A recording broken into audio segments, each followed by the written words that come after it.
അമ്മയുടെ പൊന്നി പൊന്നു പൊന്നു പൊന്നപ്പാ എന്തുവാ അമ്മയുടെ പൊന്നി അമ്മയുടെ പൊന്നി ഇച്ചാണോ ഇരിച്ചാണോ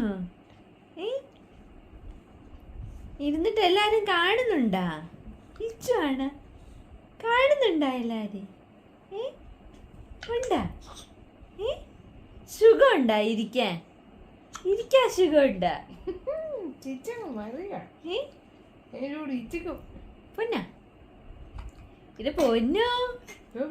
അമ്മയുടെ പൊന്നു അമ്മയുടെ പൊന്നു ഇങ്ങോട്ട് നോക്കിക്കേ പൊന്നോ പൊന്നോ അമ്മയുടെ പൊന്നു ഇങ്ങോട്ട് നോക്കിക്കേ എന്തുവാ കാണുന്നുണ്ടാ ശരി ഇതെന്തുവാ നാണമാണോ പൊന്നിന് നാണാണോ അമ്മയുടെ നാണാണോ അച്ചോ ഇതെന്തുവാ ക്ഷീണം എനിക്കെന്നോ